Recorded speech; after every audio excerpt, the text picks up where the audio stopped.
em nosso aplicativo e nas plataformas de podcasts.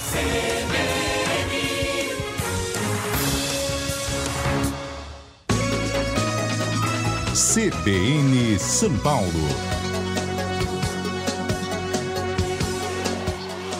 Apresentação: Débora Freitas e Fernando Andrade.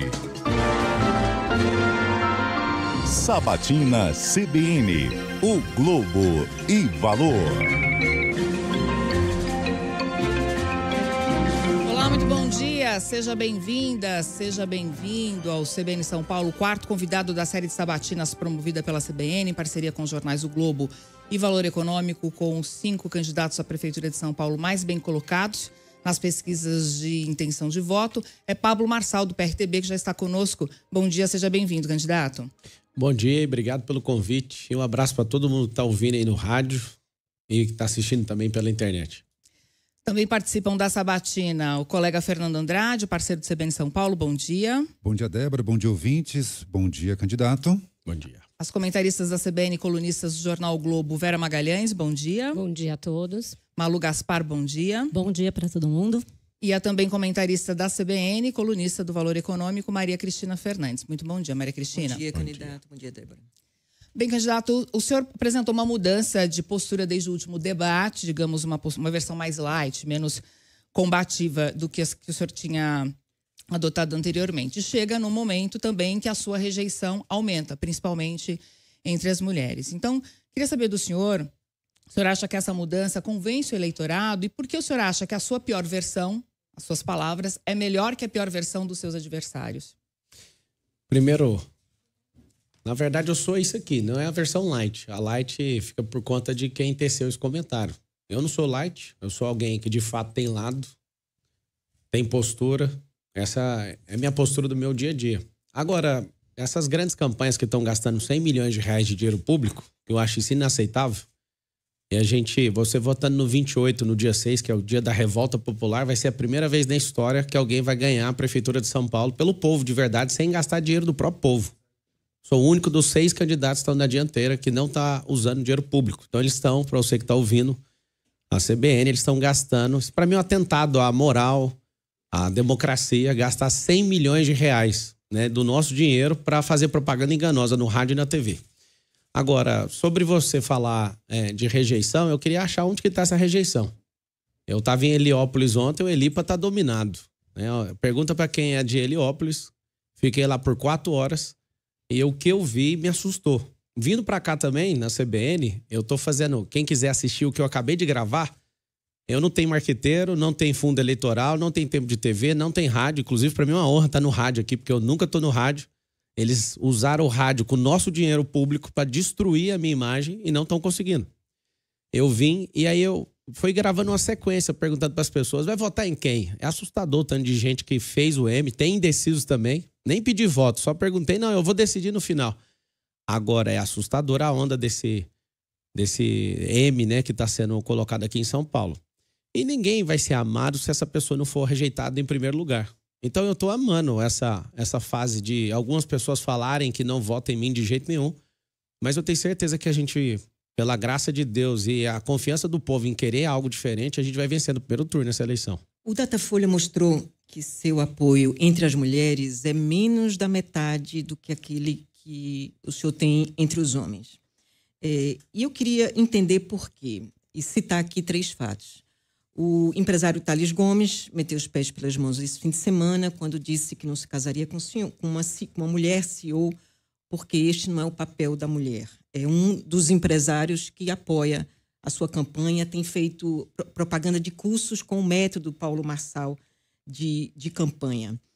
A sua vice, que é a Antônia de Jesus, já disse que a mulher tem que manter a saúde para poder a casa permanecer limpa. E a sua esposa tem um livro que eu li esse fim de semana que diz que a mulher é substituível em sua habilidade técnica ou profissional. O senhor, hoje de manhã, o senhor trocou o comando da sua empresa e colocou uma mulher, a Silvia Pimentel. Foi uma resposta de última hora, faltando menos de 15 dias para o primeiro turno, a este baixo apoio que o senhor tem entre as mulheres? Vamos lá. Estou liderando um grupo de evangélicos, empresários, homens. E não dá para liderar todos os grupos. Mas aqui eu faço um apelo para toda mulher que tem sensibilidade, que tem um coração que consegue ver através dos olhos. Olha para o pai de família, para o esposo, para o filho, para o irmão que eu sou. E eu sei que se o Datafolha tiver certo, a gente vai continuar com a péssima prefeitura do Ricardo Nunes. Se o Datafolha não tiver acertado e vir o Boulos, por exemplo, a gente vai ter uma catástrofe nessa cidade. Eu espero, assim como em todas as outras eleições, que o Datafolha esteja errado, que é cultural. Isso é uma opinião, tá? Sobre a mudança de comando da companhia, primeiro você tocou no nome do Thales. Thales Gomes, parabéns por ter tomado a decisão de ter colocado uma mulher para dirigir o grupo. Eu acho que você vai ganhar muita sensibilidade, vai ganhar uma mulher que, de fato, vai governar de um jeito diferente do seu. Então, você vai ganhar muito aí do seu grupo empresarial. Parabéns pela humildade de reconhecer seu erro. Você falou o nome errado. A presidente do meu grupo agora chama Patrícia Pimentel. Você falou Silvia. Falou Silvia. Só para honrar ela, que eu acabei de vir da reunião lá. Tá bom. Inclusive, você assistiu a reunião ou não? Não Depois assiste. Como a gente está numa expansão global com as empresas, a Ana Lucchini, que foi para a França para multiplicar o nosso ecossistema para lá, ela seria a pessoa que iria virar CEO, porque ela era CFO, ela veio de banco. E na reunião hoje, que foi transmitida, ela estava presente. Eu até honrei ela subiu no palco e falei, seria você. A Elis, que foi para multiplicar nossas operações para os Estados Unidos, seria a segunda mulher. A minha esposa já recebeu esse convite para liderar, porque ela veio de contabilidade, ela é uma ótima gestora, e ela não quis. A minha esposa não quis. Eu fiquei maravilhado de saber que você leu o livro dela. Qual foi o livro que você leu? Esse livro em que ela fala qual que é o nome do livro? Mulher substituível. Pois mas qual que é o nome do livro? Honrar o papel da mulher. Não. Eu acho que é o papel da mulher. Mas você leu o livro ou foi li um o trecho? livro. Não, eu li o livro inteiro. Entendi. O livro chama... Honrar... Não é esse não. O livro se chama... Ele está aberto, tem um PDF aberto na internet. A Verdadeira Força da Mulher. A Força da Mulher. A Verdadeira Força da Mulher. Eu fiz o prefácio desse livro. Fiquei encantado de saber que você leu esse livro. Quando ela falou que a mulher é substituível, todos nós somos. Homens, mulheres, todos, o Silvio Santos, todo mundo. A gente vai continuar vivendo. O SBT não vai acabar porque o Silvio Santos foi embora. Essa eleição, o Marçal vai ganhar e vocês não vão ficar chateados. Todo mundo é substituível. O Covas era o prefeito e aí ele foi substituído por um cara que tem perfil de vereador. Todos nós somos substituíveis. Agora, a Patrícia, que acabou de assumir o comando do nosso conglomerado aí, que é a plataforma internacional, todas as roads, empresas de aviação, de escolas, e hotelaria, fazenda do nosso grupo, desejo boa sorte para você. Você é uma mulher guerreira, ela atravessou muitos problemas. Depois você assiste a transmissão. Eu falei que eu só aceito pessoas liderarem meu grupo se essas pessoas crescerem rápido na vida. E ela cresceu muito rápido. Desde quando ela entrou, ela era minha aluna, foi minha mentorada. E hoje ela é presidente do nosso grupo. E a minha esposa, que ela é majoritária junto comigo em todos os negócios. Sem a aprovação dela, eu não elevei ninguém a governar essas empresas. E hoje assume o mandato, então, a poderosa Patrícia Pimentel. Lembra que eu te dei o recado, garota? Conquiste as pessoas. Não use desse cargo para... E por que só agora? Porque tava vago o cargo. O Tássio Renan, que é um advogado, que era o presidente do grupo, ele foi afastado por causa da eleição. Tá na sua campanha, inclusive, né? Sim, ele saiu da presidência do grupo, porque ele tem uma inclinação política, veio de uma família política também.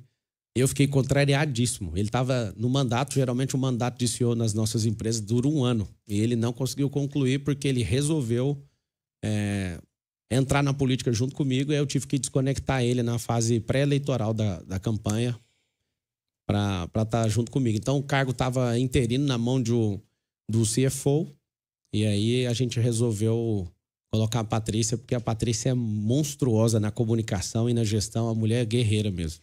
Bom, eu queria voltar um pouco a essa coisa do debate, porque ficou para a gente falar aqui sobre o caso da cena em que o senhor aparece na ambulância tomando oxigênio depois de tomar a cadeirada do Datena.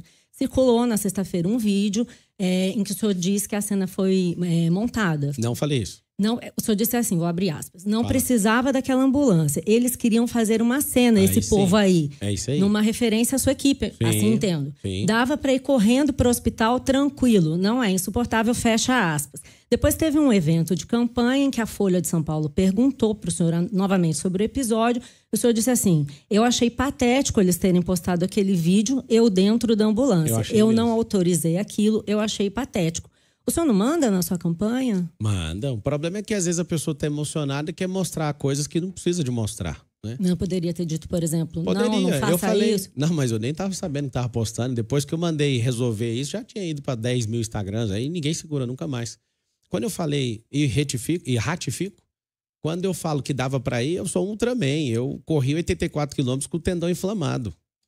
O que aconteceu ali de fato, para você ouvir da minha boca, é que eu fui agredido e a maior parte da imprensa relativizou isso, né? Tipo, nossa, ele mereceu. Como se a mulher que anda de minissaia merece ser assediada sexualmente. Como se a mulher que enche o saco do marido tivesse... O marido ganha autorização para bater, né? Sempre o que é agressor sempre vai estar errado. Então, o Datena, ele mostrou o destempero. Inclusive, a gente vai colocar na escola pública a inteligência socioemocional para a gente não ter esse tipo de gente. Imagina governando a cidade. Ali ao vivo, em rede nacional, você ser agredido por uma pessoa. Demorou um pouco para o senhor falar. Podia ter falado no hospital no dia seguinte, por exemplo, né? Olha, cena... Não, mas ninguém... Demorou um pouquinho. Mas quem falou que tá demorando é você. Eu falei 3 abertamente. dias pra dizer que... Não, 3 dias não. Eu falei abertamente. Agora vocês não têm que estar envolvidos na minha vida o tempo inteiro. Se me perguntar, eu respondo. Nunca neguei. Vamos lá. Vamos reconstruir os fatos. Eu recebi a cadeirada. Inclusive, tive que engessar ontem, porque eu tô sendo exprimido nos eventos. E aí não tá melhorando. Eu tô com a fratura nível 2 nesse dedo aqui.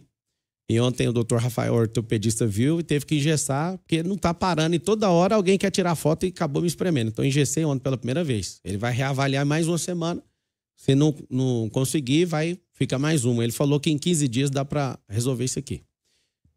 Vou reconstruir os fatos. Quando o Datena, né, com comportamento análogo a um orangotango, desfere aquela cadeira sobre mim, eu coloquei as 2 mãos e tirei a minha cabeça um pouco para a esquerda. Esse dedo aqui sofreu a pressão inteira, na primeira.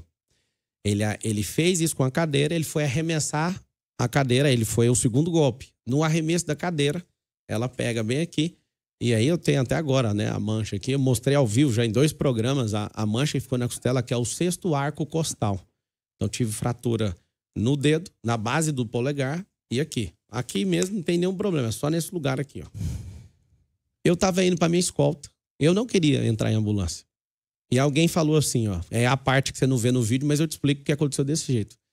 Eles falaram assim, ó, pessoal, cara, se você tiver uma perfuração no pulmão, é melhor você ir. Aí eu dei uma olhada, falei, perfuração no pulmão aonde? Por quê? Porque eu tava respirando e quando chegava em 70% da respiração começava a doer. Aí eu falei, então vamos na ambulância. E a gente saiu na ambulância. Eu achei patético ter filmado e mostrado foto de ambulância e tudo. Eu achei, reprovei e quase desliguei a pessoa que fez isso. Cheguei no hospital... Não era fácil só apagar o vídeo? Mas se postar qualquer coisa, em 3 segundos já é... O povo na internet já pega e fica todo mundo... Tá todo mundo apaixonado com o que tá acontecendo. Não apaga. O que você coloca não tem como apagar mais. Bom, então isso foi uma... Só terminando. Desculpa. E aí, eu chego no hospital, fiquei 3 horas dentro de máquina de ressonância magnética e de tomografia. Terminou, eu respondi, né, num tom de brincadeira, porque eu fui vítima do Datena, mas eu não sou vitimista. Então, sim, se fosse pela minha vida, dava para ir correndo. Eu sou muito tranquilo com isso. Não neguei nenhuma vez. Inclusive, o evento que eu deixei filmar, tinha 30 pessoas filmando. Aquilo ali para mostrar de fato que eu não sou vitimista e não sou. E continuo firme, sem TV, sem rádio, sem dinheiro público, sem padrinho político, sem o braço direito para se mover, sem tudo, sem rede social. E você vai ver que o herói não é eu, o herói é o povo de falar. A gente não aguenta mais esses polícias, estão querendo parar esse cara de qualquer jeito. Candidato, o senhor tem usado bastante a carteira de trabalho, né, como um símbolo aí da sua campanha, tanto para atingir os adversários, como para produzir alguns memes. Mas as suas empresas, essas que o senhor mencionou para Maria Cristina, inclusive que estão fazendo uma expansão global, elas colecionam alguns processos trabalhistas justamente de funcionários que dizem não receber direitos trabalhistas. Tem pelo menos 12 ações nesse sentido. Além disso, o senhor estava falando do conglomerado e da expansão dele. Uma das empresas o senhor deixou de declarar, né, quando o senhor declarou o seu patrimônio para a Justiça Eleitoral e para a Receita. O senhor é uma empresa que vale cerca de 22 milhões a Flat Participações. Isso tudo não é um contrassenso em relação ao que o senhor prega, tanto em termos de prosperidade das suas empresas, quanto da importância da carteira de trabalho como esse veículo para a autonomia das pessoas? Primeira coisa, Vera, é que a empresa não pode participar de processo eleitoral, nem do ano e nem sendo atacada. Vocês estão trazendo as minhas empresas, elas não devem entrar. Quem trouxe foi o senhor. Não, mas tudo bem, quem trouxe foi ela, porque ela falou da direção. Sua única experiência, candidato, sua única experiência como empresário. Eu tenho muito mais experiência que esse empresário. Mas isso é o seu passado. Não, o senhor tem bem, coordenação, o senhor tem a coisa do atleta. Se você deixar, eu posso responder. Não, eu estou dizendo o porquê da pergunta, queria que o senhor respondesse. Eu estou respondendo. Então vamos lá. Vamos lá. As empresas não participam do processo eleitoral. É proibido a empresa doar, é proibido a empresa participar. Quando você fala, o nosso grupo hoje é avaliado em 5,2 bilhões de reais. Esse é o grupo, não sou eu. Aí você fala, você escondeu uma empresa. Mas como que eu escondi uma empresa? Eu vou ter que dar aula de direito empresarial? Você sabe estruturação de hold, de family office? Quem está falando isso é a Receita, não sou eu. Não, a Receita não falou isso, lugar nenhum. Quem falou isso foram jornalistas. Aí você pode pegar o nome, você acabou de errar. Não foi Receita que falou. Eu não tenho nenhum problema com a Receita Federal. Você pode citar aí onde está essa declaração da Receita? A Receita... O senhor não informou a Receita, portanto... Não informei não. Como que você sabe que a empresa é minha? Eu informei para a Receita e pago todos os impostos das empresas. Fala o nome do jornalista que criou o factoide. Vou te explicar. Quando a organização empresarial fica debaixo de holds, eu tenho acho que 7 holds. Tem hold de loteamento, de construção civil, hold que participa de startup, eu tenho várias holds. Se você... Alguém falou, mas as cartas... Deixa eu te falar, você imagina ter só 12 processos trabalhistas num conglomerado que vale 5 bilhões de reais. Isso é ínfimo. Eu nem preciso resolver coisas desse jeito. Todo mundo que fala que precisa de alguma coisa, eu atendo prontamente. Difícil é você me ver tomando um processo. O grupo inteiro tem mais de 110 processos. 110 processos para um grupo desse tamanho, com dezenas de empresas, é nada. Nós estamos no país do processo. 98% dos processos trabalhistas mundiais são do Brasil, pra você ter uma noção. É por isso que muita empresa vai embora daqui. Eu não sou a favor de ninguém explorar ninguém, eu sou um cara justo, eu faço todo mundo em volta de mim prosperar. Agora, é interessante vocês convidarem a minha empresa para o debate, sendo que a empresa não pode participar do processo eleitoral. E eu tenho experiência com muitas outras coisas. Já fui funcionário 13 anos. É uma grande experiência que eu tenho também. Mas o senhor prosperou foi como empresário, não coach, empresário? Não foi sendo coach nem empresário. Foi mudando a minha mentalidade. Porque um monte de gente virou empresário e virou coach e é fracassado na vida. Então não foi nenhuma dessas duas coisas que me fez prosperar. O que me fez prosperar foi gostar de aprender, viver de desafio, de novas experiências. E para mim é um grande desafio estar aqui nessa eleição. Eu tenho convicção no meu coração que é uma revolta do povo. O povo não quer saber de politicagem, não quer saber de jornalismo que é bancado por dinheiro público, não quer saber de militância no jornalismo que é bancado por dinheiro que é nosso, do povo. Não quer saber de um Ricardo Nunes que gastou 600 milhões de reais colocando o dinheiro na mão da mídia para falar bem dele. Candidato, posso fazer uma pergunta? Claro, sempre. Na semana passada foi divulgada uma pesquisa da Rede Nossa São Paulo na área de mobilidade. Ela está mostrando o seguinte, que quem usa o transporte público está demorando mais hoje, 2 horas e 47 minutos, do que no ano passado. E quem está no carro leva agora 18 minutos a menos. Vou te dar um exemplo do meu cotidiano. Eu desço no terminal Bandeira, pego um ônibus lá, 5 quilômetros de corredor de ônibus. Em 2021, quando a rádio mudou para cá, eu demorava cerca de 10 minutos. Hoje são 17, 20 minutos. E numa reunião com taxistas recentemente, o senhor prometeu que liberaria o táxi sem passageiro nos corredores. Um ônibus articulado, candidato, leva 100 pessoas. Um táxi leva 3, 4. O senhor não acha que essa medida vai prejudicar ainda mais quem usa o transporte público? A gente vai criar 2 milhões de empregos nas periferias. E o Ricardo Nunes, que é o prefeito, ele prometeu fazer 40 quilômetros de corredores e só fez 7. Então vou ter que concluir promessa dele para aumentar os corredores. E a grande verdade é que o taxista, se ele pode ir com um passageiro, aonde que ele está indo com um carro que é chamado táxi, se ele não está com o passageiro? Ele está indo buscar o próximo passageiro. Então, sustento isso. Agora, a questão de mobilidade, a coisa mais inteligente que tem para resolver na cidade de São Paulo é esse cinturão de empresa, que é uma faixa de 120 quilômetros dentro das periferias. Para você que é ouvinte ter a dimensão do que significa isso, 2 milhões de empresas significa um emprego para cada empresa que existe em São Paulo. São mais de 2 milhões de CNPJs. Ou 2 mil empregos por periferia, que dá 2 milhões de empregos. Quando você faz isso, o que você vai ter na cidade de São Paulo? Você vai ter um desafogar disso. Segunda proposta inteligente do Trânsito São Paulo, de 350 a 500 mil carros entram na cidade de São Paulo vindo das 38 cidades que fazem parte da região metropolitana.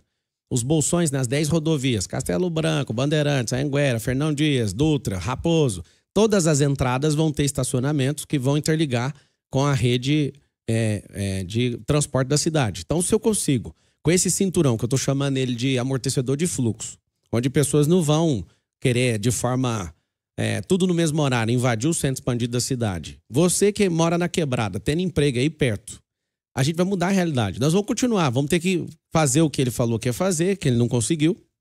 Fez asfalto daqui até no Acre, segundo palavras do futuro ex-prefeito, só que ele não conseguiu terminar o corredor de ônibus. Já respondi sua pergunta, eu sustento, é isso que nós vamos fazer, porque nós vamos descentralizar isso. Até a criação de todos esses empregos, muita gente vai estar dentro do ônibus ainda disputando. É por isso que tem que concluir. Com o carro vazio. Não vai disputar o lugar. Não, eu acho justo o seguinte, concluir a promessa. A promessa do Ricardo, que ele não está dando conta de fazer, a gente vai ter que terminar de fazer, que é aumentar esses corredores. Agora, você não está entendendo.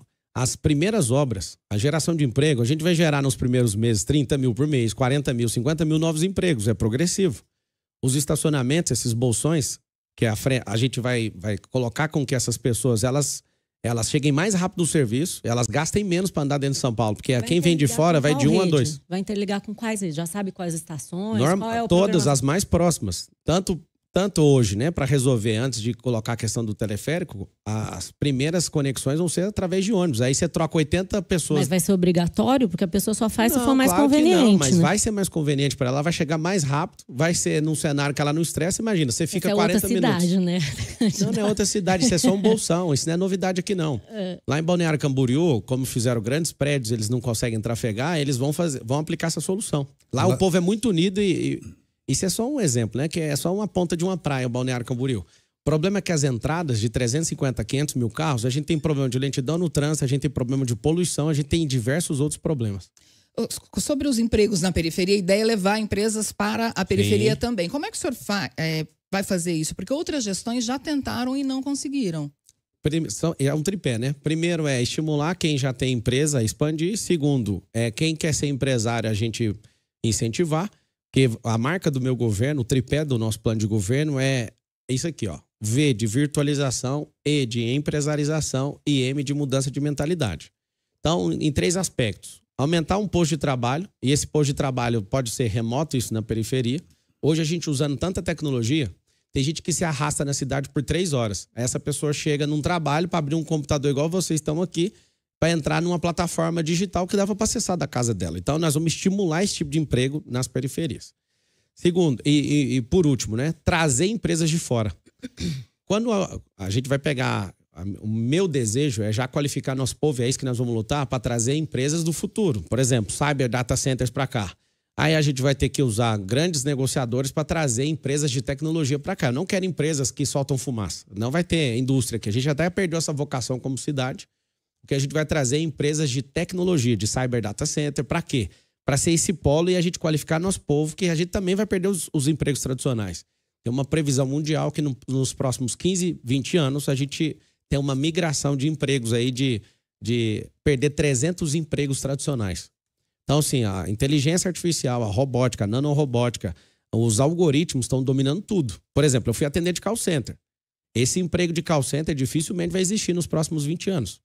Eu fui atendente, eu fiquei 1 ano atendendo, eu lembro do número, nunca vou esquecer desse número. Eu fiz atendimento de 11.334 ligações. Hoje uma automação faz isso sozinho, com a voz da pessoa que você quiser. E o estímulo para essas empresas seria a isenção de impostos? O que exatamente? Sim, como é imposto de serviço é da prefeitura e convênio com o governo do estado naquilo que é ICMS. Deixa eu entrar nessa coisa do imposto, porque o senhor recentemente disse que tinha convidado o Marco Sintra para ser seu secretário da Fazenda. Sim. Ele disse que aceitou, inclusive, seria uma espécie de Paulo Guedes da sua prefeitura, alguma coisa assim. O Marco Sintra, mais uma vez, já falou, inclusive na época da reforma tributária, que ele era a favor da cobrança de impostos sobre todo mundo, inclusive fiéis de igreja seriam tributados se contribuíssem com o dízimo. Eu queria saber, o senhor já disse que era contra o dízimo, depois falou que mudou de opinião, porque na época que o senhor era contra o dízimo, o senhor tinha cabeça de pobre. Quando o senhor deu essa declaração, o senhor era comunista. Pobre, não, cabeça de comunista, é isso mesmo. As duas coisas estão na sabatina do O, assisti lá direitinho, e fiz minha lição ele faz de casa. E aí eu queria saber se no eventual governo seu, com Marco Sintra na Fazenda, o senhor vai ser a favor da cobrança de impostos sobre igreja, sobre dízimo. A prefeitura tem pelo menos 3 impostos, IPTU, ISS e TBI, que poderiam entrar nessa... Se a igreja não ajudasse com a questão social, tirando gente das ruas, restaurando casamento, ajudando a moldar o caráter da sociedade, eu seria. O senhor já falou para o Sintra que as igrejas seu governo não pagaram imposto. Falei para o Sintra, não. Quem governa sou eu e o Sintra, ele vai entrar debaixo disso porque o povo votou foi em mim. Eu confio nele e o povo votou em mim. Eu sou o cargo máximo, que é o maior servo de todos. Então, vou te explicar. Uma empresa paga imposto e uma igreja não paga imposto. Por que a igreja não paga? Só perguntar para todo mundo. O que uma igreja faz na sociedade? Várias coisas que a sociedade nossa, né, através do poder público, gasta dinheiro, a igreja católica, a igreja evangélica, os espíritas, que são o povo que mais contribui, que são mais caridosos. Se você cobrar impostos dessas instituições, não faz sentido porque elas já estão ajudando o Estado. Inclusive, as pessoas que estão dando dízimo já pagaram.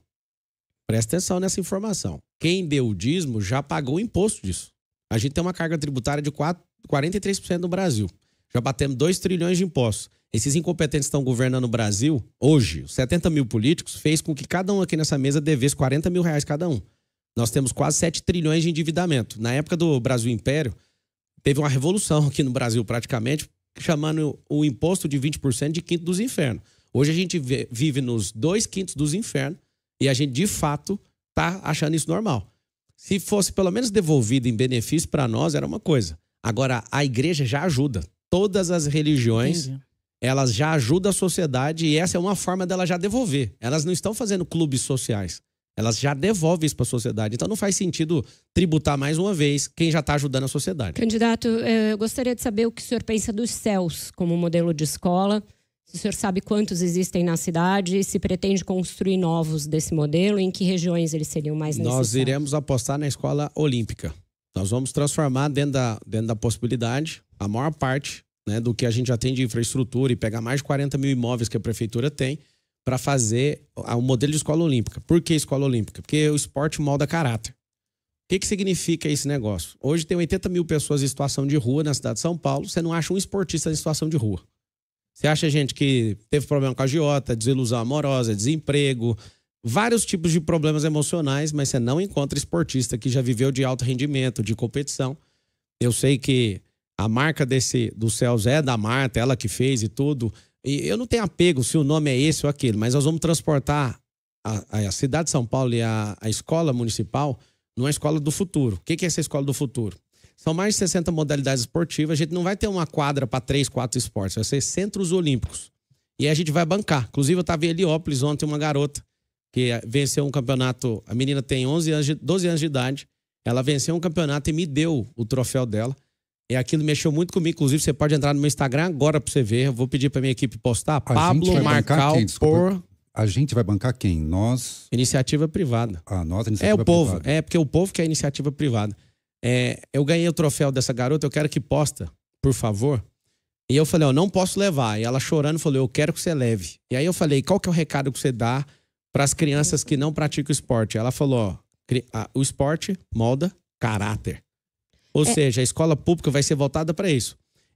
Não vai ser só um lugar de recreação, nem um lugar de ocupação. Nós vamos fazer com que os jovens tenham uma via esportiva. Vai escolher 3 esportes, aquele que tiver maior vocação. Eu só queria insistir, porque eu perguntei dos CELs justamente porque eles já têm essa vocação, tem quadras, tem olímpico, piscinas. É o que eu falei, tem 5 esportes, 6 esportes. Eu queria insistir na minha pergunta, se o senhor tem ideia de quantos já existem na cidade e em que regiões seria necessário construir novos equipamentos, porque se o senhor partir dos equipamentos, é só por essa estrutura. Sim, a gente precisa de 1.000 centros olímpicos. Vai custar 1.000, custa R$1,5 bilhão. A gente gasta R$1 bilhão tirando gente da rua e aumentou 23%. Ano que vem, 2025, a gente vai ter um orçamento recorde na Prefeitura de São Paulo de 120 bilhões. Mas o senhor sabe quantos já tem? Porque são escolas bem grandes. É bem pouco o que tem. O que a gente precisa é pouco. É insuficiente para a gente muito tratar. Menos de 1.000 em todos esses anos em que foram construídos. Não, você imagina. Tem 56. Você portanto, imagina. 1.000 parece meio ilusório. ilusório. É muito pouco, porque a iniciativa privada é que vai ajudar nisso. 1.000. Vai ser, a troco de quê? A troco de ter o nome da empresa lá falando que é patrocinador. E os terrenos, as desapropriações. Desapropriações e troca, permuta dos 41 mil imóveis que a prefeitura tem, o Bananinha não sabe o que fazer com eles. Candidato, eu queria falar de Guarda Civil Metropolitana. Vamos lá. O senhor está propondo no seu programa de governo câmaras em caminhões de lixo. Mas não fala de câmaras nos uniformes da GCM. O senhor diz que vai... Desculpa, você está falando câmera. Câmera. Essa daqui que está gravando câmara. o senhor. É câmera. Tá. E disse que ia triplicar o número da guarda e depois o senhor voltou atrás. Voltei atrás, não. Voltei com informação nova. Aí a gente fala dela. E só para acrescentar também uma informação nova, o senhor falou carga tributária de 43%, o Observatório de Política Fiscal fala em 32,4%. Só se foi em outro país. Então, o senhor diz que vai equipar a Guarda Civil Metropolitana com equipamentos de ponta. Não diz quais. A Guarda Civil Metropolitana, na sua eventual gestão, terá câmeras? Não é a prioridade de colocar isso na guarda, porque ela não é uma polícia ostensiva. Tem a PEC 57 tramitando no Congresso Nacional para fazer a guarda virar polícia. E eu acredito que isso vai ser muito bom. Mas a Guarda Civil tem fuzis. Sim, mas por quê? Sim. É uma parte, né? Não é toda ela que tem fuzil. A gente precisa de ter essa contenção, mas com a Operação Delegada, e depois que eu voltei de El Salvador, inclusive quem está ouvindo, escute um lugar que não é utopia, existe, eu tive lá. Eu fui em El Salvador, é o primeiro país do mundo que não tem um homicídio em 695 dias, até 17 dias atrás que eu estava lá. E aí sentei com o ministro da Justiça, ministro de Segurança, o Gustavo, e ele deu todos os códigos. Eles erraram em várias coisas para conseguir esse milagre. Não tem nenhum país do mundo. Pra você ter uma ideia, o Japão, que não assassina ninguém, salvo engano, tem 900 homicídios em um ano. É um absurdo. E é a terceira maior economia do mundo hoje. Lá é 0 homicídio em 695 dias. Isso é até o dia que eu fui, né? Já deve ter passado de 700. Quando eu volto, eu percebo que é o seguinte: a escala e o crescimento, né, de aumentar a guarda não é tão efetivo como a gente aumentar a operação delegada e estender ela, inclusive, para a Polícia Civil, porque aí dentro do nosso plano de governo tem um anticrime. O anticrime vai começar a rodar dia 1º de janeiro. Nós vamos fazer um jejum de crime aqui nessa cidade. Vamos fechar as entradas dessa cidade junto com o governo do estado, pedir auxílio do governo federal. Nós vamos fazer um cerco e a gente vai implementar uma questão que chama análise preditiva. Quando você misturou o assunto de câmera no caminhão de lixo, que é de zeladoria e não de segurança pública, aquela câmera é para já usar um recurso que tem disponível com o contrato que a gente tem. Ao invés da gente ter um carro a mais, a gente vai monitorar para poda de árvore, né? Se a árvore estiver invadindo a rede elétrica, isso já vai ficar registrado e já colocado numa fila com georreferenciamento. Vai mapear buraco na rua, vai mapear lixo pela cidade. Então, isso já existe, né? Não vamos criar, não, nós vamos implementar. Então, esse assunto é zeladoria. E faço votos para a Guarda Municipal. Nós vamos valorizar vocês e faço votos. Inclusive, conte com minha influência como prefeito, né, para pôr uma pressãozinha no parlamento para a gente conseguir aprovar a PEC 57, que vai tornar a Guarda com poder de polícia para servir melhor e ter mais competência aí para atuar. Vou só pegar um ponto só sobre El Salvador, candidato. Nayib Bukele, que é o presidente, ele é um autocrata. Ele está renovando um estado de exceção para governar, prendeu 70 mil pessoas, julgou não de forma individual, julgou em forma de grupo. Ele mudou a Constituição para poder se reeleger, mudou todos os membros da Corte Suprema, ou seja, diminuiu a criminalidade num custo que é de 70 mil pessoas presas e foi denunciado por vários tribunais internacionais. Então, o que o senhor viu lá em El Salvador que pode ser usado em São Paulo e o que referenciar um ditador diz sobre a sua visão com relação à democracia? Na verdade, eu fui ouvir o povo também, né? O povo está encantado. Teve os exageros, inclusive eles assumem os exageros. Se a gente não juntar Ministério Público, Judiciário, Legislativo e o Executivo, a gente vai ser engolido pelo crime organizado. O que eles fizeram? Agora vou dar minha visão de jurista, tá? Nosso Código Penal da década de 40, ele precisa de ser revisto. Só um pouquinho. A LEP, que é a Lei de Execução Penal, precisa ser revista. E uma coisa que eles fizeram lá que é assombroso. Se você for pego cometendo um crime e for de gangue, facção criminosa, as maras, você tá perdido. Ou seja, como é que faz para combater o crime organizado? É tão simples. Para combater o crime organizado é o seguinte: você tem uma pena se você executar um crime. Se você for de crime organizado e comprovar, essa pena sua vai ser o dobro. Aí você fala, meu Deus, é claro, eles fizeram da forma errada, não tem como sustentar isso.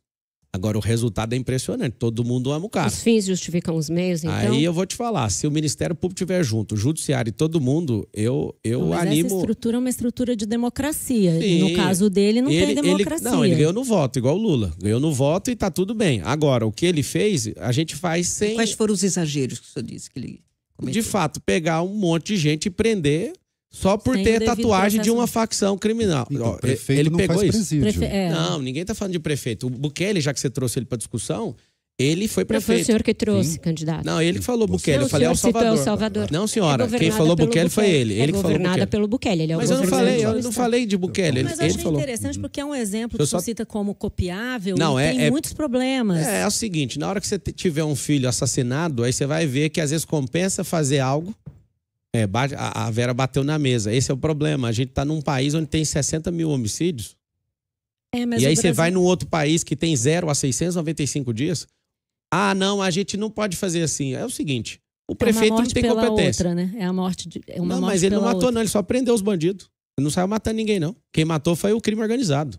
Sabe o que aconteceu? O Gustavo, inclusive eu tenho filmado, eu fiz o documentário pra soltar pro Brasil inteiro ver. Vou soltar agora. O crime organizado penalizou quem não assumiu que era do crime. Não tinha pra onde escapar. O crime organizado, quando viu o cara falando que não era, ele ia ser penalizado de qualquer jeito. Ou então você vai pegar o dobro de cadeia. O que eu quero que você entenda? O Estado nosso, brasileiro, é um Estado que quer libertar, inclusive o Bolos, Bolis, quer libertar 24 mil, isso é coisa do pessoal, libertar 24 mil traficantes, apoia de fato a descriminalização das drogas. Todo ano de eleição ele tem que dar uma frenada e muda, e a parte da mídia que é militante fica desesperada em relação a ele. Agora é o seguinte, os mais ricos podem ter sua segurança, os mais pobres não. Então, na hora que a Vera bateu na mesa, eu falei, quando você tiver um filho assassinado, é igual uma roleta russa. Nós estamos numa sociedade onde a gente está protegendo bandido, onde tem bandido dentro da prefeitura, e de fato, o que está acontecendo? A gente fala, não, a gente tem que ter os direitos humanos. Os direitos humanos tem que ter sim. O direito humano da sociedade viver em paz. Se o bandido quer ir contra o pacto social, ele tem que pagar. E eu quero dar um recado para a cidade de São Paulo. Essa vai ser a última geração do crime. E eu vou te falar por quê. Se a gente não conseguir resolver de forma abrupta como ele resolveu, que eu acho que a gente não dá conta, tá? Nós não temos estrutura para fazer isso. Nós vamos resolver de um jeito que vai demorar, mas vai ser a última geração. Nós vamos colocar esporte em todo mundo. Nós vamos empresarizar a escola. Como que é empresarizar? Quem aqui não quer ter seu próprio negócio? Quem quer ficar a vida inteira ganhando um salário? Eu duvido. Você que está me assistindo, você quer ficar pilotando para Uber até que dia? Você que é taxista, você não quer ter a sua frota de carro, você não quer mexer com outros negócios, você quer ficar uma vida inteira fazendo a mesma coisa? Eu acredito que não. Então a empresarização vai começar na escola e vai ter um braço de ensino em todas as empresas. Podem contar com isso, que a educação na cidade de São Paulo vai ser continuada para a gente ensinar o brasileiro. São Paulo é o futuro do país e eu peço uma chance para vocês votarem no 28, no dia 6, a candidato, revolta do povo. Já que o senhor retomou aí o assunto da saúde, o senhor fala também em atualizar o currículo escolar, né, para incluir disciplinas, empreendedorismo, entre outras coisas, né, além da escola olímpica. Essas novas disciplinas, isso aconteceria no contraturno da escola? Então seria, imagino que seria, não imagino só extra, que sim. mas também por EAD. A gente vai implementar, até conseguir colocar isso oficialmente na grade curricular. Eu estou imaginando que o senhor também está falando de escola em tempo integral, né? Sim. Tem um cronograma para isso? Parte dela e a parte do integral, transformando em escola olímpica, é ter esses centros. Esses 1.000 custam 1,5 bilhão, que é completamente... Se a gente for bancar com o dinheiro público que a gente tem, com permuta diária, a gente também tem área, tanto da prefeitura como com convênio no estado. O que a gente quer fazer é o seguinte, se o aluno estuda de manhã, ele mexe com o esporte à tarde, e o aluno que estuda à tarde, ele mexe com o esporte de manhã. E as disciplinas seriam dentro essas novas São disciplinas? extra, primeiro extra. O senhor tem um cronograma de escola integral? O cronograma nós vamos apresentar no dia 6, na hora que vocês votarem no 28. Bom, candidato, o seu partido não tem nenhum vereador. O senhor estava nos dizendo que tem pouco mais de 50 candidatos. 51 candidatos a vereador. Como é que o senhor pretende governar com a Câmara Municipal? Que concessões o senhor pretende fazer à Câmara Municipal para conseguir governar? Afinal de contas, é a Câmara que vai ter que aprovar todos esses suas propostas. Minhas não, nossa. É o seguinte, eu não tenho vontade nenhuma de governar sozinho. No sistema tripartido de governo, a gente precisa do legislativo. Então, se a gente precisa do legislativo, ganhamos a eleição no primeiro turno, que eu acredito nisso de verdade, tá? pela onda de crescente. Eu cheguei com 5%, 7%, aí foi subindo, aí nós estamos lá na Veritá com 34% ou 35%. Estamos em primeiro lugar, deslocado dessa galera. Infelizmente, o que a maior parte da mídia usa, que é o Datafolha, erra com convicção todas as vezes. Mais de uma Quest também, tá todo mundo na mesma linha. Então você vai ver o que vai acontecer no dia 6. O povo, a revolta do povo contra o Instituto de Pesquisa, porque tem a máquina municipal, estadual e federal. Esses caras investem muito dinheiro para manipular as informações e as emoções de vocês. O que a gente vai fazer? No dia 6, já primeira coisa, compartilhar com... Vou chamar 30 partidos políticos, vou chamar todo mundo, é muito bem-vindo para entrar no processo seletivo, só que eu não entrei vendido. Eu não aceitei bandido ser vice meu, eu não aceitei fazer coligação com quem queria já pegar a prefeitura. Se você votar no 28, você está votando certamente em alguém que não deve a prefeitura, a não ser para o povo. Então, até agora, no processo seletivo, coloquei o Sintra, que é um cara fenomenal, foi secretário de Receita Federal, formado em Harvard, um cara absurdo, um cara experiente. Não teremos companheirada, não teremos nenhum cargo definido ideologicamente, não teremos de forma nenhuma gente incompetente. Porque nas minhas empresas eu não deixo ter nem parente, que eu sou enjoado com isso, imagina na prefeitura. Mas eu queria que o senhor explicasse como é que o senhor vai negociar com os vereadores. Então, vai ter o processo seletivo. Não, os vereadores foram eleitos, serão eleitos. Então, isso é questão de relacionamento. Pessoalmente, com cada um, eu tenho tempo para isso. Hoje eu sou um cara da iniciativa privada, que é o povo com CNPJ, nada mais do que isso, vocês podiam aprender, todo mundo está ouvindo, iniciativa privada, empresa, não é algo do mal, é uma pessoa que tem um CPF, que foi lá e registrou um CNPJ para defender um movimento. Então, eu vou conquistar eles, isso é uma coisa nítida. A gente teve um prefeito aí que tinha uma ampulheta, e dava 1 minuto para cada um falar, eu vou investir, eu vou conectar com as pessoas. A gente sabe como funciona a política, né? Tudo toma lá da cá. Então, mas o senhor mesmo critica e diz que é antissistema. Então, é o seguinte, tem que conquistar as pessoas. E eu estou fazendo uma força absurda para ajudar a eleger várias pessoas de outros partidos. Então, o Rubim, que é vereador hoje, ele já saiu, perdeu até o fundo eleitoral para me apoiar.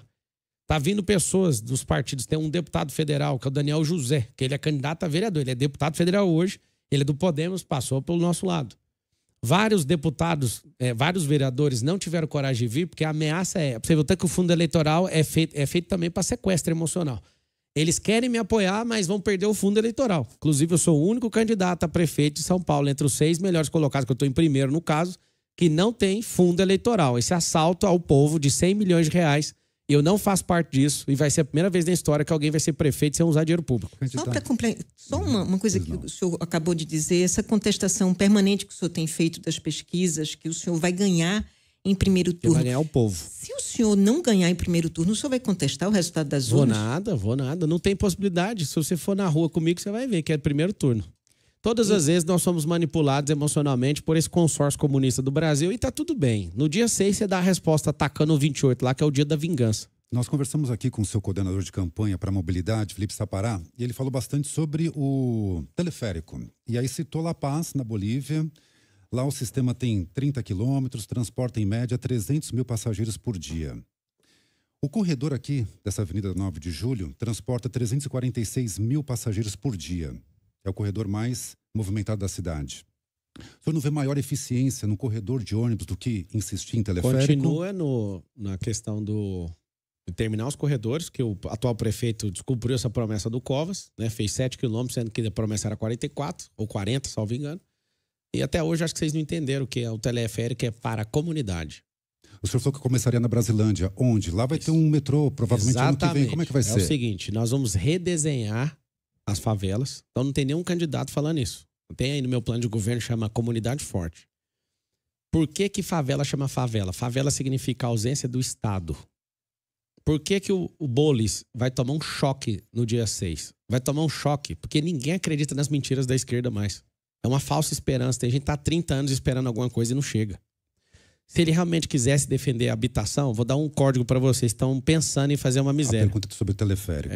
Eu já respondi, inclusive. Está respondido já. Na Brasilândia, então onde é que vai ser? Como é que vai ser na Brasilândia? Aí é estudo técnico. É o seguinte, você tem um plano de governo, aí agora você ganhou. Qual que é o projeto que ganhou? Agora nós vamos investir nos projetos técnicos. Não é só La Paz, não. Madrid, em Orlando também tem. Tem iniciativa privada. Aqui em Balneário Camboriú também tem. No Alemão parou por causa do problema de gestão. Barcelona também tem, com terreno parecido com o nosso. Em Orlando é mais plano do que aqui e funciona. Tem. Então, assim, inclusive passa perto da minha casa. Eu tenho casa lá em Orlando e passa bem próximo da minha casa. Dá para ver o negócio funcionando e flui muito bem. Para a mobilidade, a nossa campanha é a que mais tem solução para mobilidade. Dos bolsões, usar a legislação, hoje a lei de trânsito brasileira 9.503 de 97, se você imaginar que hoje a gente pode melhorar em 16% a mobilidade da cidade, só liberando, virar no sinal vermelho, igual nos Estados Unidos, você que está ouvindo aí agora no carro, em 2025, nós vamos melhorar alguns trechos de 11% a 16% a mobilidade, a fluidez do trânsito, liberando virar à direita no vermelho, tratando ele como um par. É assim há décadas nos Estados Unidos. E os radares? Radar só se tiver questão técnica. Não faz sentido essa indústria de multa. Hoje a cidade de São Paulo, ela arrecada 4 milhões por dia. Inclusive, se todas as soluções, vocês votarem no projeto 28, num futuro bem próximo, a gente conseguindo colocar esse amortecedor de fluxo, esses 2 milhões de empregos nas periferias, em breve o pobre vai parar de ser punido com o negócio de rodízio. Candidato, essa questão da Cracolândia é uma das questões mais ali importantes da cidade. O senhor acabou de citar um projeto assinado por deputados do PSOL para liberar usuários de drogas. O senhor participou de um podcast e aí falou o seguinte: quer usar a sua maconha, quer usar o seu crack? Vai lá, fuma a sua maconha. Vou criar o ônibus do crack, é o ônibus da maconha. Pode fumar até 10 baseados de uma vez. O senhor vai plotar o ônibus e deixa a pessoa lá fumando a maconha dela e o crack. Queria entender o contexto em que o senhor deu essa declaração, que disse que o Ministério Público não ia deixar, mas que o senhor ia arrumar uns ônibus, o ônibus ia até ter ar-condicionado. Queria entender o contexto e se o senhor acha que isso é uma solução para a Cracolândia. Se o Ministério Público não vai deixar, então não tem como fazer. Isso não é a solução para a Cracolândia, né? Então, eu tô feliz de ver você falando uma conversa fora. Eu fiquei feliz de ver você ouvindo 4 horas de um podcast lá, que acho que foi no Flow que eu falei isso, né? Se o Ministério Público não autoriza, não tem como fazer, né? Então o senhor falou só porque tem muito maconheiro, né, na cidade. Então, é muito ruim você estar andando pela cidade e sentindo o cheiro de maconha. Eu que nunca experimentei, nunca usei, eu acho isso, não só acho, né? Agora, tecnicamente, olhando para a ciência, destrói neurônio, inclusive. E é uma fuga de estado emocional. E é tão ruim porque diminui a produtividade do povo e tem gente querendo descriminalizar a droga. Mas ela é natural. Cara, até mas água. Como você funcionariam esses ônibus? Não tem, isso não é proposta. Não era uma proposta. Agora, o que a gente pode fazer é ajudar as pessoas que estão na rua e fazer esses ônibus para acolher eles, para eles não dormirem na calçada. A proposta... A lógica dessa ideia do ônibus seria para isso. Para fumar maconha e o crack. Ninguém vai segurar eles, velho. Ninguém vai segurar esse povo na rua. Você dá conta de segurar? O povo tá lá na Cracolândia. Mas o ônibus é da prefeitura? Eu não entendi. Não é a solução. Né? Igual você falou, o Ministério Público não vai deixar. Que bom. Bom, o senhor falou já várias vezes, em várias entrevistas, de um projeto de construção de casas em Camizungo, em Angola. Sim. Inclusive como um exemplo de que o senhor sabe o que fazer, como fazer para desfavelizar São Paulo. Só que algumas reportagens foram feitas sobre esse projeto. Eu vou citar do jornal Globo, que teve lá e constatou que das 300 casas que foram prometidas em 2019, só 42 foram integralmente entregues. Isso já tem 5 anos, que é mais do que um mandato de prefeito. Vocês pediram... Virei prefeito de Camizunga. Pois é, bom, o senhor sempre usa isso como exemplo, né? Vários não só vídeos. Lá, Moçambique, em outros lugares a gente ajuda. Eu nunca vi nenhum vídeo sobre Moçambique, só vi mesmo de Camizungo. E vocês pediram doações usando como destinatário uma ONG chamada Centro Vida Nordeste, que fica lá na Paraíba, no município da Prata, presidida por um empresário chamado João Pedro Salvador de Lima. E desses 4,2 milhões arrecadados em 2 leilões, 2019 e 2023, menos da metade realmente chegou à região. Então, eu queria saber se a gente ainda deve olhar para o que aconteceu em Camizungo como modelo da sua gestão, já que até agora muito pouco do prometido foi entregue. Não prometi isso. Quem está construindo é eles. O desinteresse em saber a verdade é assustador. Eu não falei para ninguém, vou construir até tal data. Eu não sou gestor de lá, eu sou apoiador. Só um pouquinho que eu estou respondendo. O que está acontecendo lá é o seguinte. Lá é um modelo de cidade, é um vilarejo. A gente está comprando as áreas. Para você ver que loucura. A gente tem que comprar as áreas de um partido de esquerda que tem lá, que são comunistas. Tem lá uma casinha do líder do partido. A terra é do povo e a gente, para construir, tem que comprar terreno. A gente tem que alimentar as pessoas. Lá a gente construiu centro esportivo. Lá a gente construiu escola. Alguns empresários. Quando fala a gente, é muita gente. Sou apoiador lá. A gente colocou um posto de saúde. A gente manda médico daqui. A gente que custeia. Lá a gente fez galpão de empreendedorismo. Eu Eu coloquei lá, máquinas de fazer tijolo, eles fazem os tijolos. Se a reportagem fosse honesta, a que foi lá, se ela for honesta, ela vai ver. Ela não foi honesta porque se ela quiser entender e não só queimar uma pessoa, ela vai entender o que está acontecendo. Quem constrói são as pessoas de lá. E é na velocidade delas. Elas fabricam o tijolo ecológico, eu doei as máquinas. A rede elétrica que tem lá, quem doou foi minha família. Nós somos grandes apoiadores e eu fiz uma promessa para esse povo. A promessa foi: não saio daqui até terminar a última casa. Ninguém tá com um gargalo lá, ninguém é prefeito lá e ninguém tá falando que vai construir até tal data. Porque quem constrói é o próprio povo. E aí que tá a grande verdade. Os últimos 2 aniversários da minha vida, eu dediquei a fazer um leilão para lá. E todo mundo que me segue já viu. As pessoas que fazem lance pela internet não honram. E aí a gente pega todo o recurso, transfere para essa ONG... E lá tem gente que... essa ONG tem alguma coisa especial? Não, é a ONG para levar o dinheiro. Mas porque essa e não uma outra? É porque a ONG que tava... O líder de lá falou, tem que ser essa ONG, então só me dá aqui. E a maior parte do recurso já foi direto para a ONG, não passou nada na minha mão. Agora, eu doei, minha esposa doou, a gente faz doações, levei meus filhos. Você vai em algumas casas lá, uma casa é da Isabelinha, uma casa foi o Benjamin que doou, que é meu filho 02, o outro foi o Lorenzo, o outro foi o Miguel, eu coloquei meus filhos para doar casa. Mas quem constrói é o povo. Por que de 2019 até hoje não terminou? Por causa da pandemia. Antes custava 20 mil, agora custa 65 mil a casa. E a gente entrega a casa mobiliada. Lá não tem dinheiro nem de Angola, nem do governo brasileiro. A gente está ajudando ali, está ajudando em outros lugares. E a gente vai aumentar a quantidade de ajuda na África inteira. É um desejo do meu coração. Meu coração é africano. O Brasil é africano. Né? A gente tem hoje 50% aproximadamente das pessoas que são africanas. Vieram de lá e meu coração é africano. Os angolanos, as pessoas de Moçambique, de Cabo Verde, de Níger, da Nigéria. Só para entender, isso, as casas não foram construídas numa velocidade maior porque não foi possível, a comunidade não construiu. Os homens, sabe como é que é lá? Quando eu cheguei em 2019, as mulheres pegavam na enxada, as crianças cuidavam das crianças e os homens não trabalhavam. Homens, pelo amor de Deus, arruma um trabalho e para de fumar maconha. Sabe o que aconteceu? A gente qualificou esses caras para serem carpinteiros, pedreiros, eles estão construindo. E quem foi lá perturbar, chamando eles de reportagem, foi canalha com esse povo. Porque esse povo tá fazendo o próprio tijolo. Foi canalha porque, querendo me atingir, tá deixando todo mundo doido lá. Depois que eu vencer a eleição, eu vou mostrar os outros trabalhos. Eu não vou mostrar porque essas reportagens foram nesses lugares perturbar a paz dessas pessoas. Quem tá construindo são as próprias pessoas. E eu fiz um compromisso pro Paulo, de 8 anos de idade, que mora no Camizungo. Eu nunca sairei daqui até fazer a última casa e tá prometido, Paulo.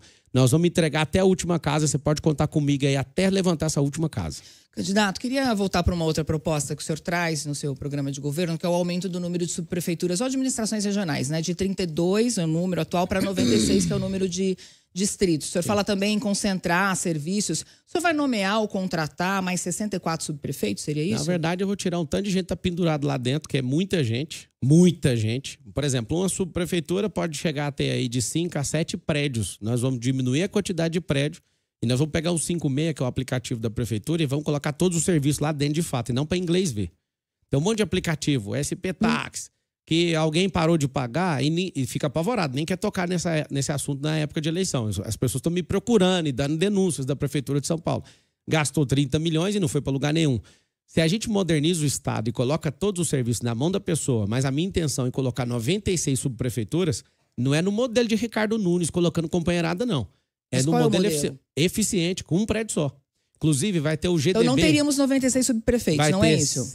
Vai ter 96 subprefeituras. Tem que ter 96 equipes. Sim, mas vão ser menores e com menos prédio. E parar de pagar aluguel e permutar áreas que a gente tem hoje para a gente ter mais eficiência. Só para você ter uma noção. Por que disso? Porque você está aí na quebrada, não tem subprefeitura aí. Você sabe que não tem. E esse povo usa, vários empresários. Eu tive com a Associação de Bares e Restaurantes. Qual que é o pedido número 1? Ajuda a gente com essa subprefeitura. Esses caras ficam extorquindo a gente o tempo inteiro. Conte com isso. Nós vamos trocar todo mundo da liderança. Pode ficar à vontade de falar mal de mim o tanto que for.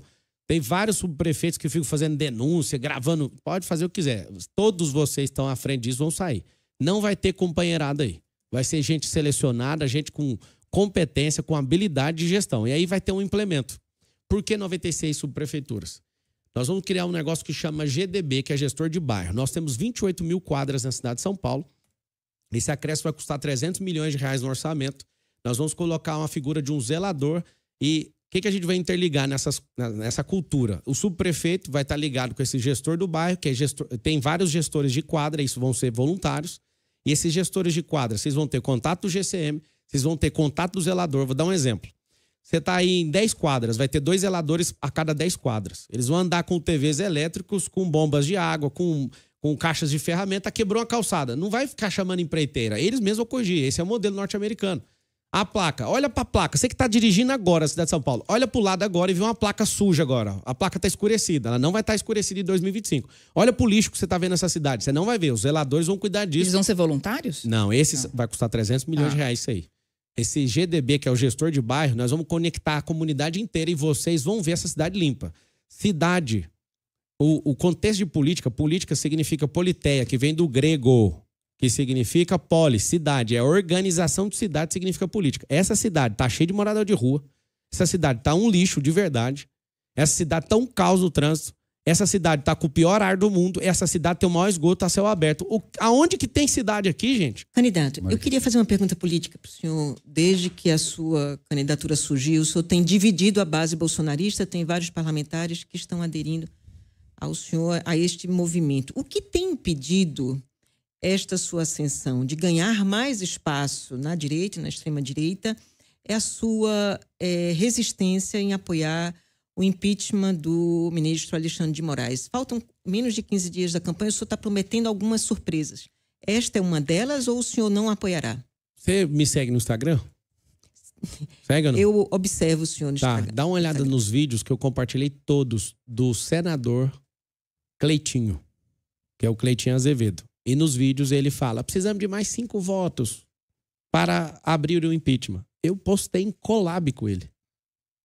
Não tem nenhum problema com isso. Sabe? Mas além de compartilhar, qual é a sua posição? Mas se eu já compartilhei, já está falado. Então o senhor é a favor do impeachment? Quem tem que ser a favor é o Pacheco, porque senão ele vai arquivar 300 processos. Mas o senhor é um líder político. Eu já postei o Cleitinho, já está falado. Está falado que sim. Não, eu quero só entender. O senhor está Mas para quem não entendeu, abre agora. Pablo Marcal por SP, que é meu Instagram, reserva. O senhor é o senhor. O Cleitinho falou com a boca dele. Eu sou senador da República, nós somos 81. Quem vota a admissibilidade e faz o julgamento é quem? Senador mas como liderança política República. Importante. Se eu compartilhei, o cara que apoia já está compartilhado. Por que o senhor não fala? Você porque não sai na Constituição Federal jurista, fala que ninguém é obrigado a fazer ou deixar de fazer, senão por virtude de lei.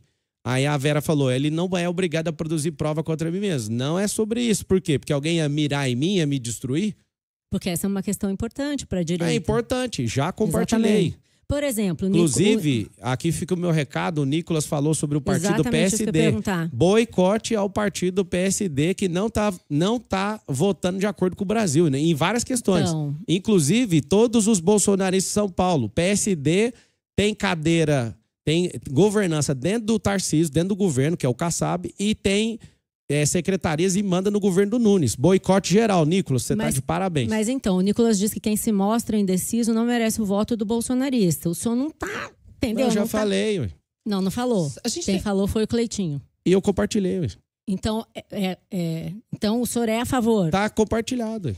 A gente tem 2 minutos e meio ainda. É o problema? O Fernando ainda tem mais uma pergunta a fazer. Já tá compartilhado. Eu compartilho então a gente vezes. entende que o senhor é a favor do impeachment do Alexandre de Moraes. Tá compartilhado, tá simples. O senhor votou atrás com relação ao pedágio para carros, não vai ter, certo? Que pedágio? O senhor, pedágio para carro, pedágio urbano? Não, já tem um pedágio já.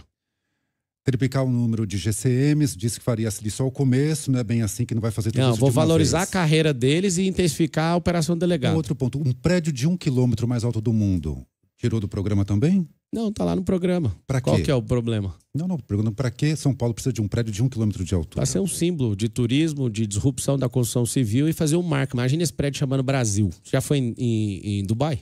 Não. Ninguém vai a Dubai a não ser pelo Burj Al Arab ou Burj Khalifa. Eu já fiquei hospedado nos dois. Tem uma diferença grande. Tem uma diferença. A gente perde pro elevador chamado Torre Eiffel. Em relação ao turismo internacional, um elevador ganha no Brasil inteiro. Se a gente coloca o maior prédio do mundo aqui, que vai ser ali na região de Interlagos, na Zona Sul, eu valorizo a casa de quem é pobre. Eu levo progresso, assim como Itaquera, na Zona Leste, quando chegou ali por conta das obras da Copa, você imagina o desenvolvimento que levou para a Zona Leste. Eu quero levar a prefeitura para a Zona Norte. Que o estádio, o senhor disse? Sim, toda a articulação por conta do estádio. Aquilo ali levou desenvolvimento para aquele lugar absurdo. Todo mundo reconhece isso. Levar para a Zona Sul, o extremo sul, vai ser aquilo que vai desenvolver aquele lugar. Agora eu não aí entendi o que vai ter dentro dele. Gente aí, dentro de prédio Fazendo tem o gente. quê? Mas isso é comercial, trabalhando. residencial? Misto, isso é da iniciativa privada, né? Não vão gastar dinheiro público com isso, gente. Eu só preciso da caneta. Aperta o 28, me dá a caneta e deixa o resto comigo. Não precisa aprovar na Câmara também. Então deixa comigo. É eu que vou resolver. Fica tranquilo. De 10 em 10 anos, é o natural de aprovar o nosso plano diretor, mas nós vamos chamar a Câmara, até na Câmara Acabou nós de vamos fazer resolver. uma revisão, né? E vão revisar de novo. Sabe por quê? Imenso. Porque esses 120 quilômetros de empresa vai ajudar a redesenhar as favelas da cidade de São Paulo e nós vamos, nessa capilarização, verticalizar as periferias. Candidato, nosso tempo acabou. Queria agradecer a sua participação conosco aqui. Muito obrigada. Obrigado a todos. É 28 na cabeça. Faz o M. Obrigado, candidato. Obrigado. Candidato do PRTB, Pablo Marçal, participou da sabatina de hoje. Já passaram aqui pelos estúdios da CBN o candidato à reeleição pelo MDB, Ricardo Nunes, José Luiz da Atena, do PSDB, e Tabata Amaral, do PSB, bem como a nossa conversa com o candidato Pablo Marçal. As demais já estão disponíveis no site da CBN, nas nossas plataformas digitais. E amanhã, terça-feira, quem encerra a série de sabatinas é Guilherme Boulos, do PSOL, sempre às 10h30 da manhã. Muito obrigada à bancada, aos colegas. Sabatina CBN, o Globo e Valor. CBN São Paulo.